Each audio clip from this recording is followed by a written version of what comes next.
Thank you, Scott. Where did you go? There you are. I was actually going to start by that. I didn't realize he was going to be the one introducing us.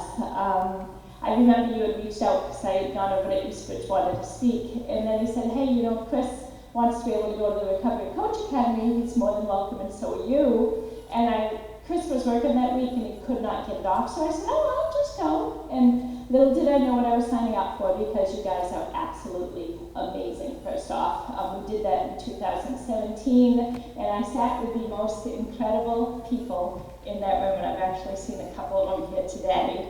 I remember going home with Chris that day and thinking, you can't even begin to imagine what they're doing over there in Plymouth. It's amazing. I'm going to share with you, first and foremost, see, this is why I don't stand on stages. But first and foremost, I'm going to share with you something that I just got from one of your recovery coaches. I reached out to a couple of the people that I met that week, and I said, listen, Chris and I are going to speak to, you know, the general quarter, meeting with all the chief of polices, and we'd like to be able to say from you what is happening in your community. And Heather, a good friend of mine, actually wrote this, and she's from Duxbury. And I said, can you tell me, since you live, breathe, and eat it, what are you seeing in your community? And she texted me back immediately, just literally immediately, and she wrote, I see families feeling a huge relief just to be able to talk about it openly and not keep it a secret anymore. Every time I do a follow-up, I see the weight being lifted, knowing they're not alone and getting help for their loved ones. Thank you so much, you know, for reaching out to me. Guys, that's what you guys do every single day for these families. And I don't know how many of you know me or my husband, but I actually met that adorable little thing. Smile, you look miserable. Smile! I met him in one of these presentations. That's my amazing kid up there. She's the chick on the left, and that's her best friend, Paige. We just left Middleborough High School because Ed up there, Mr. Ed Jacobs, has been sending us to your communities. And we actually went to Bridgewater, Rainham, like a couple weeks ago, and then we went to Middleborough this morning. And we spoke to the entire student body this morning, and it was amazing. Your kids are fabulous. But we had a lot of those kids come up today to say that their parents were struggling. So that ACE thing that you mentioned, huge. And when I looked at that list, I had a 10-year-old that lost his sister, who was 17, and he had 7 of those things on that list. So it's a lot of families. I probably would have been easily on that list, and I'm a 51-year-old woman. So it's amazing what happens when we go to schools, and I literally met him after my first talk. That's my kid. She was 17 in 2008. She should have graduated in 2009 with her friends, but because of underage drinking homecoming night, she was not able to graduate. She actually passed away on that evening, I believe, and there was a search for 3 days to find her because she was lost in the woods in Norfolk, Mass. Some of you may remember Taylor Meyer. That was my kid. And my police officers in the room, I can't thank you enough. Because this person that you see up here, I wouldn't be here today if it wasn't for people like you who searched for my kid for 3 days to bring her home to me. Was it how I wanted her home? Absolutely not. But as we know in life, we don't get to choose our paths. And our paths are given to us, and it's what you can do with that path that matters. And you guys in this room, you're changing the paths of so many families, like mine, like Chris's. I met Chris at my first talk. I stood up 2 months after losing my kid because it had to have a purpose. And then I went and I spoke to the parents. And you guys go into houses all day long and speak to parents. And as a parent, it was really difficult my first time to stand up and say, listen, my daughter died because of binge drinking. As it's going to be difficult for the parents that you meet with the kids that suffer.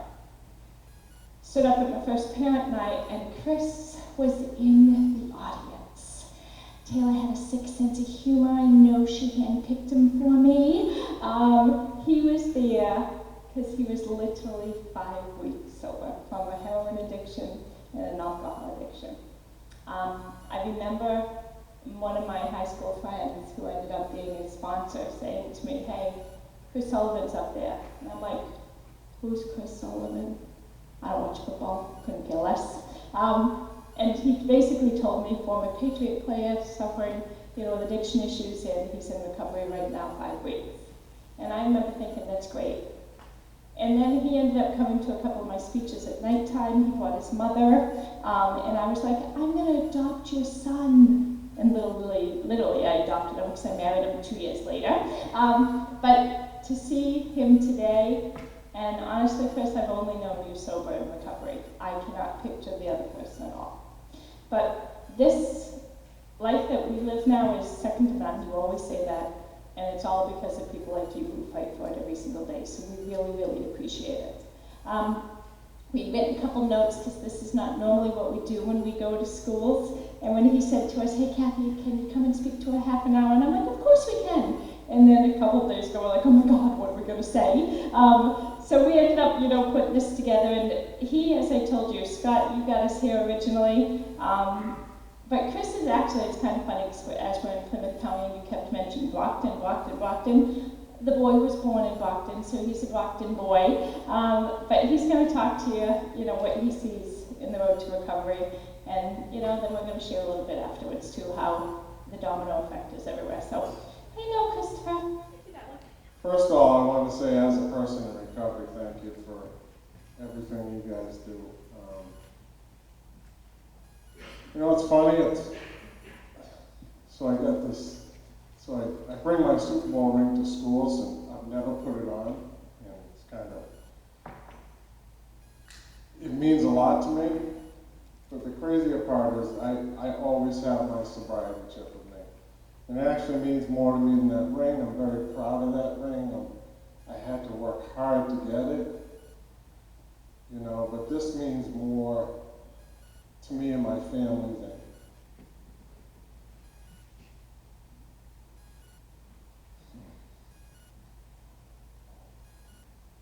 than anything else.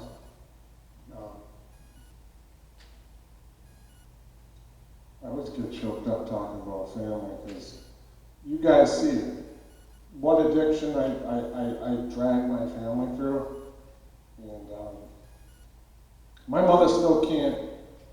And you guys see much worse cases than me, but I was joking around with my brother and sister about some stories that I thought were funny, and they thought were funny during my addiction. So I got 10 and a half years clean. This was about 8 months ago, and my mother was in the kitchen just crying.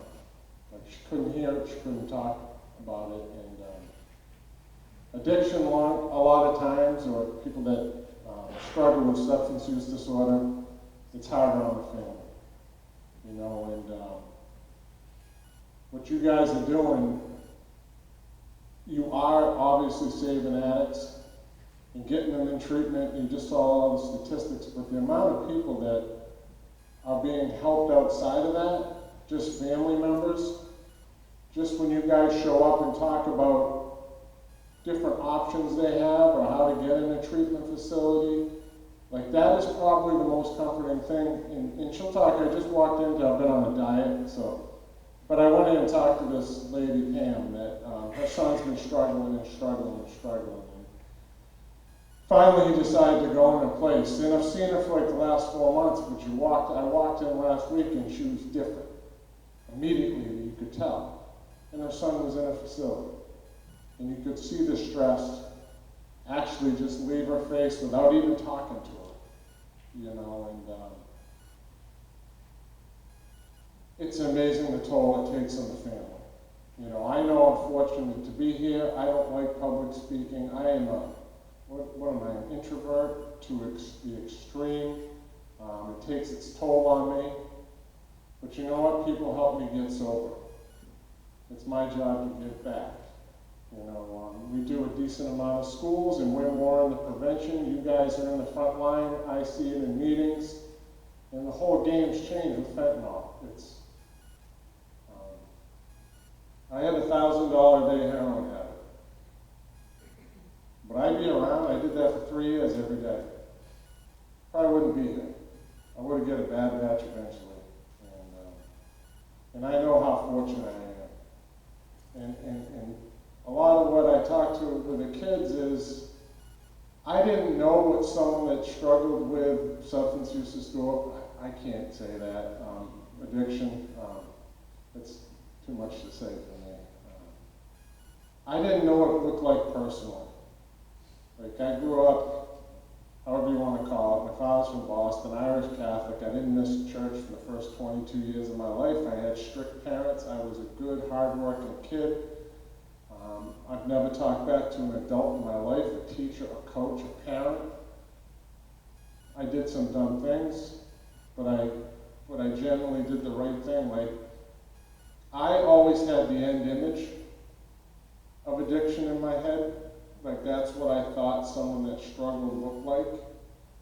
Sleeping on the streets, I hadn't showered, I hadn't shaved. Like, I didn't know it could be me right now. I didn't know this is what someone that struggles with substance use disorder looks like, or my wife, or doctors, teachers, lawyers, construction workers, middle-aged kids, junior high kids. And I struggled for a lot longer because I thought I was different. I thought because I got to the NFL or I graduated college in 3.5 years, I got into graduate school. I thought because all these really tough coaches liked me, I was different. I thought because I thought I had a ton of willpower and I could play hurt and I could play through injury. My first practice in my life I missed was my 4th year in the NFL.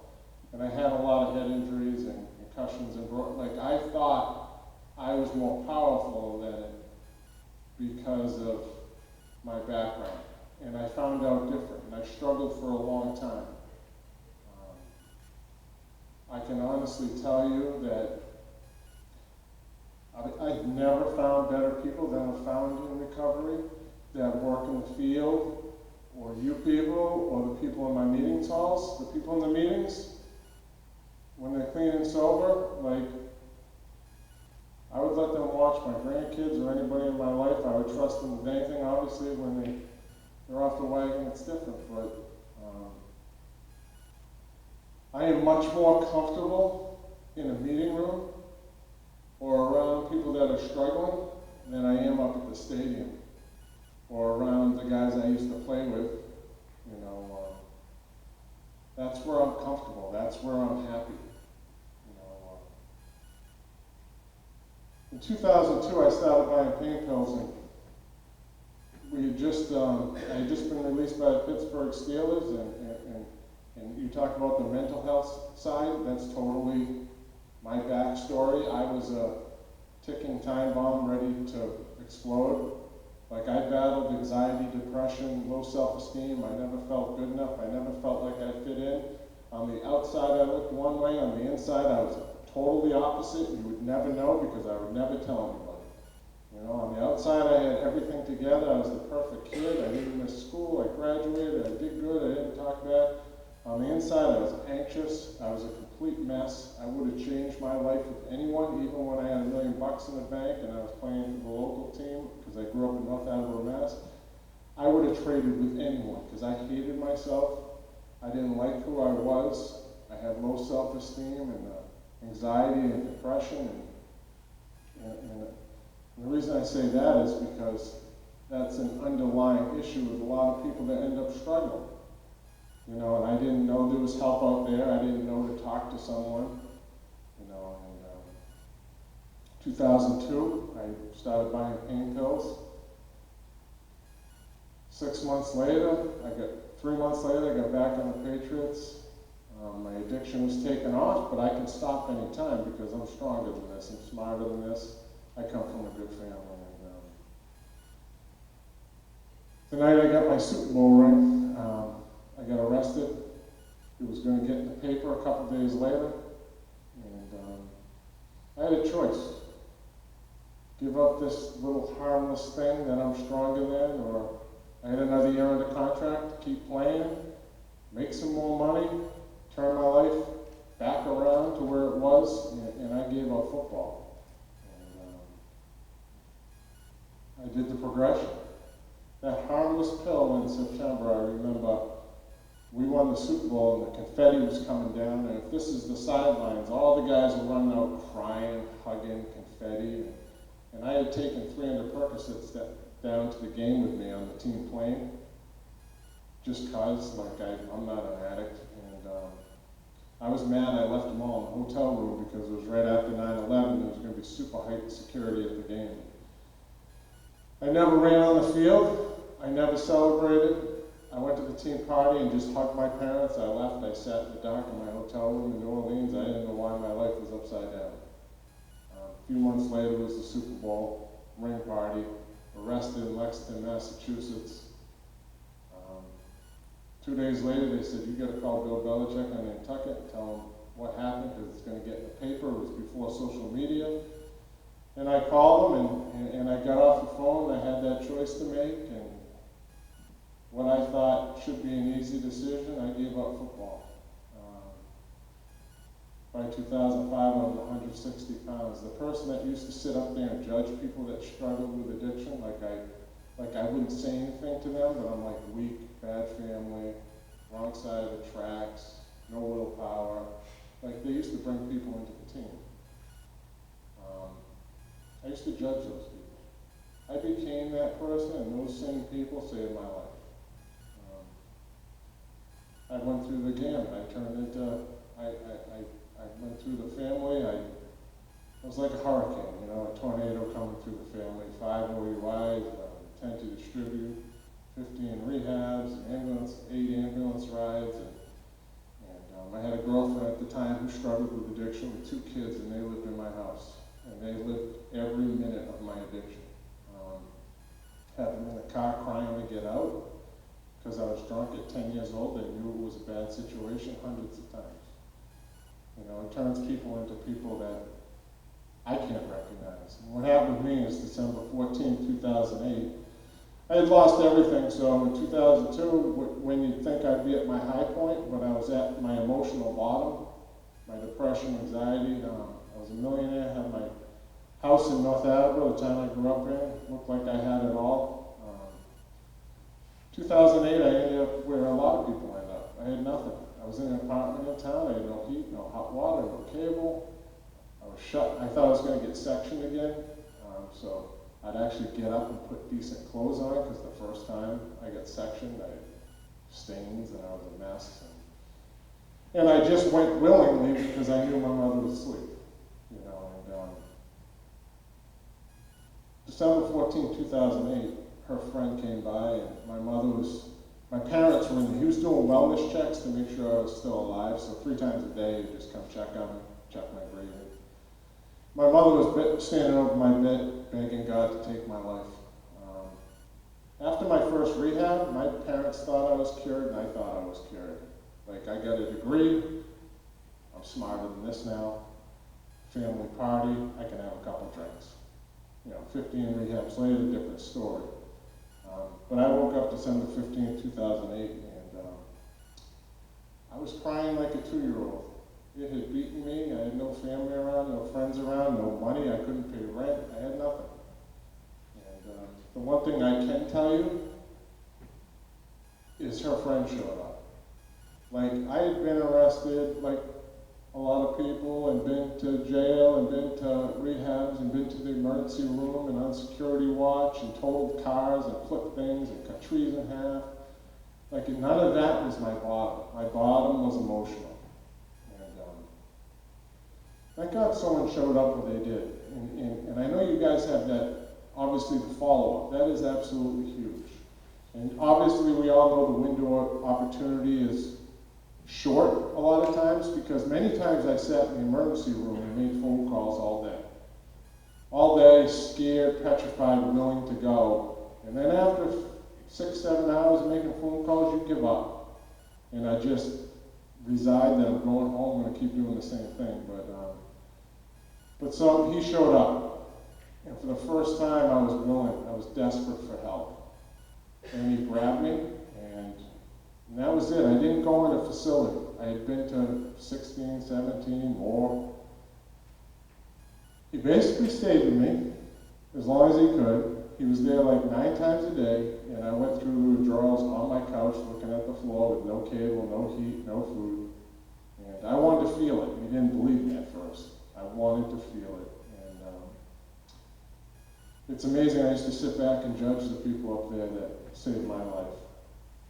You know, the people that, most of those people are the only people I really surround myself with nowadays. You know, the same people that I thought were weak and everything else. You know, and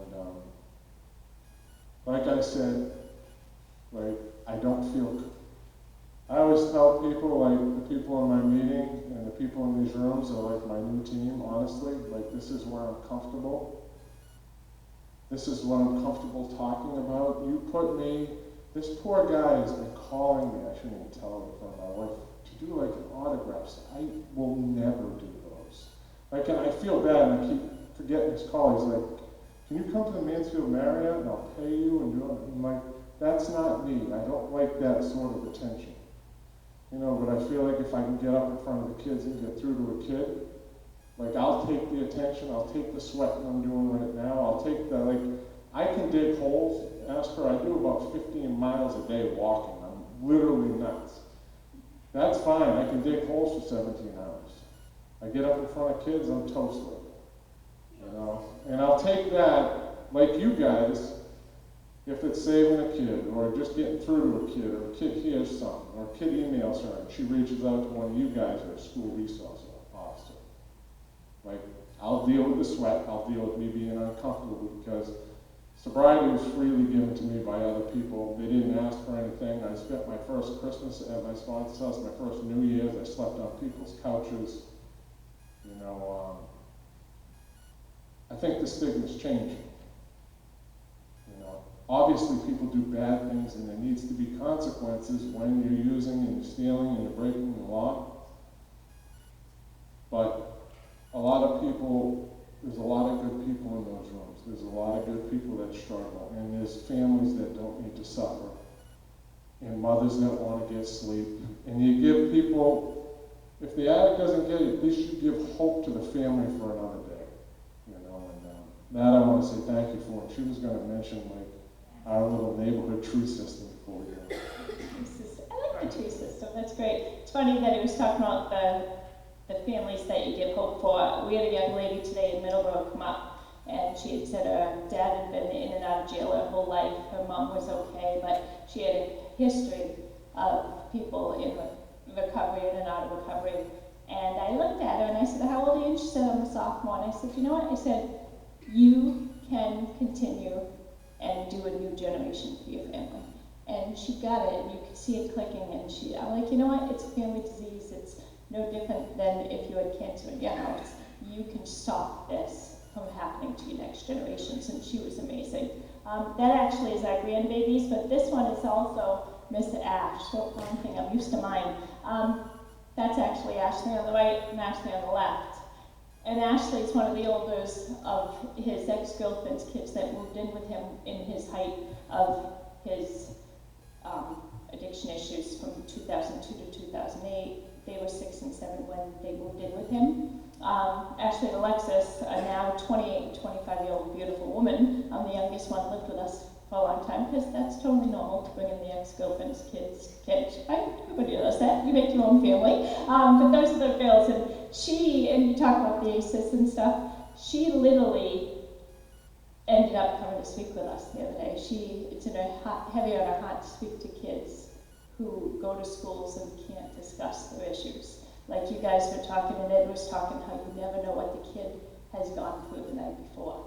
And that's huge to be able to learn that, huge, because it could have helped both of these girls out a lot. He talked about Steve, his sponsor, and he mentioned he was my friend. And when Taylor passed, I could never understand during the search why he was there. He was on the field, and they only let a few people in on that field. And I thought, well, maybe he knows my ex-husband more. And I hadn't seen him in high school, but I didn't really hang out with him. And then the day that I heard Monday morning that Taylor had passed, I went over to my sister's. And I remember being on the back deck, laying on my side on a lounge chair. And I remember him sitting right there and saying, you're going to be okay, Kathy. And I was thinking, why is this man here? This is odd. I don't know him this well. But I had not realized that he was in recovery since he was 19. We were both 40 at this time. And I always talk about things happen for a reason. It's literally on my daughter's bracelets. It says, I'm here for a reason. And I didn't notice the connections that Steve, his sponsor, my high school friend, in that field with us, helps him in recovery. And then even to go further, like we literally have these series of events that you guys have to know that you're doing every single day for these families that you meet. I mean, his sponsor is also Tom's sponsor, right? So Chris and Tom actually is a firefighter, right? So he's been in recovery forever. And his son actually had struggled in high school. And the irony that his son, who was 17 at the time, was trying to get clean as a senior in high school, he came to speak with me, probably my 4th time I ever spoke. And he was able to stand up in front of his peers and talk. And then we have a grandkid that you just saw from Miss Alexis. And about a few months back, the baby's 9 months old. A few months back, the baby had a breathing problem. He's now, that son, Josh, is a fireman in my town. Who do you think came and helped our grandbaby? Because he's now surviving. And then we also had, he talked about, Pam, who's, we know from forever. She was the one that said she could finally sleep because her son had just gotten in recovery. Her son had actually called a neighbor friend of mine to get some drugs from him. He was in recovery and said, listen, you gotta get yourself some help. And now he's able to get this kid help. And that boy that he called was my neighbor across the street, who was good friends with Taylor. So it's funny when you really think about the domino effects of how it affects everybody.